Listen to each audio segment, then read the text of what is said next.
They're done playing now. Each of those teams, Kansas City quarterback Drew Lock grew up there. Patrick Mahomes makes a living there. He's sort of a high earner. Wealthy. Yeah. KC, 10-1. Really good record. Not quite as good as the Pittsburgh Steelers, who are undefeated. Waiting for the video. I think you can't wait, even though there's a lot of field goals going on in this game. Patrick Mahomes, maybe not at his best, but certainly good enough when the time comes. Fireworks over Arrowhead. Usually fireworks from the offense. Looks like he's got his man right there. Tyreek Hill in the end zone. The ball's bobbled. That's incomplete. Nothing to see here. Unless you look at it really close, in which case there's a lot to see here. Is the ball never hit the ground. Yeah. Stuck in the crook of his arm. Got a face mask. Throw the challenge flag. That should be a touchdown. No challenge. And they punted it away. Goodness. Afterwards, he comes up and says, I think maybe I didn't touch the ground. Nobody really knew until afterwards, and then there you go. Melvin Gordon, he's from Wisconsin. I'm from Wisconsin.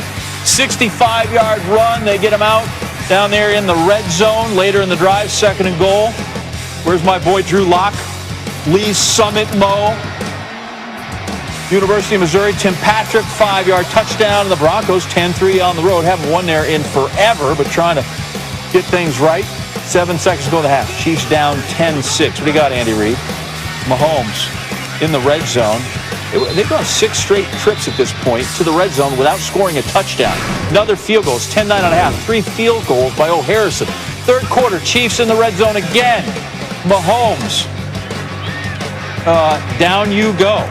Chiefs, another field goal. At least they got the lead now at 12-10, but the Chiefs. So let's add to what I was saying. 7 red zone trips without a touchdown. Leads the league, but passing the Jets and Giants, who are, as you know, mostly miserable. Giants getting better. Lock to Patrick.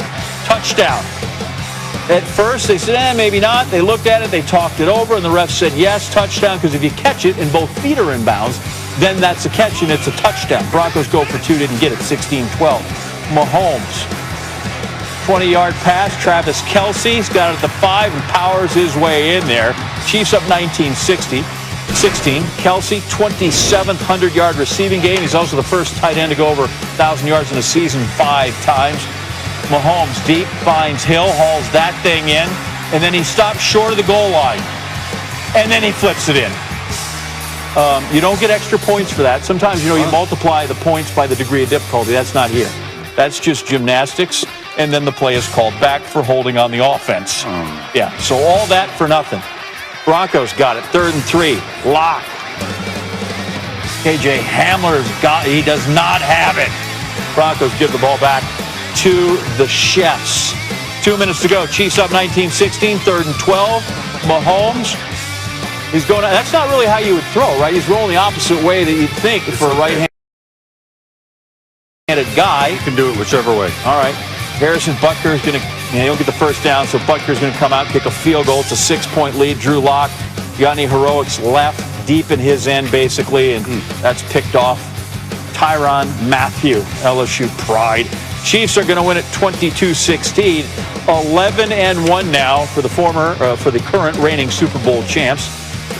Big win. Mahomes, 35th career win in his 43rd start. Tied with Kurt Warner for the 3rd fastest of 35 wins since 1950. This is beautiful. Only Darryl LaMonica, I think we all remember him, left-handed, Mad Bomber, Hall of Famer Otto Graham, Browns are the ones that got there faster. All right, Tim Hasselbeck on board with this. Now, it's going to get a bit crazier as time goes on with you here, so we're going to start really basic, little offense, defense with the Chiefs. The final score seems like they had a struggle in this one, but we can't expect them every week to light it up like you're sitting at home playing Madden on your couch, right? And as John pointed out, there were a couple touchdowns called back. One missed. Yeah, and I think that's the key, Kenny. You look at it and you look at the numbers and you think, hey, they struggled. And I think there were points where they did struggle. They were 3 for 10 on 3rd down. Mahomes had a couple balls batted down at the line of scrimmage that probably could have turned into bigger plays. But the non-challenge of the Tyreek Hill reception in the end zone, that's obviously a swing at points. A similar thing on the other play that was shown in the highlight where he was open down the field and they get called for a hold. So I think when you look at those plays, you understand how it could have looked drastically different And so it doesn't feel like an offense that wasn't clicking. It looked like an offense that was off by just a hair, and wouldn't be surprised if they get back on track next week. Yeah, they make it look easy so often, but there are those games where they're not going to score as many points as we are accustomed to. So that means the defensive performance tonight is something they might want to rely on. And I think that's the key. You know, it's not going to be the offense that's the governor of this football team. It's going to be the defense. And that's been the case in years past. They entered into the game tonight, you know, giving up 4.7 yards per carry. And Denver did a good job of running the football on them for the most part. But what they did do a good job of is when they needed to come up with plays, they're able to do it. It's Tyrann Mathieu here with the interception early as Denver had something going. They kind of decided to buckle down, especially later in the game, defending the run. Here's Tyrann Mathieu coming off the edge on a run blitz with a tackle for loss. And I think that, you know, coming up with as many of those as you can, just to stop one more opportunity for your offense, sometimes is all you need. And with the group that they have on offense, and they're able to do that. And so I think that's kind of a growing point for this football team. Tim, if somebody important comes to the podium, we're going to bail on you. But right now, we're riding you all the way with this ridiculous Raiders-Jets game. Let's check it out. It's a lengthy highlight. Lots to discuss in this one. Derek Carr and the Raiders. The Raiders hadn't won at the Jets since 1996. Early. Carr for Henry Ruggs. Off his hands. And then picked off. Ruggs was involved frequently in this game. Look again. Ball goes right through his hands. There's the pick. Raiders defense holds the Jets off the board that drive. Carr to Darren Waller, who had a big game. Ties the game at 7. Now 12:07 to play in the second. Sam Darnold, Jamison Crowder. He's on in. 13-7. They missed the extra point. Crowder.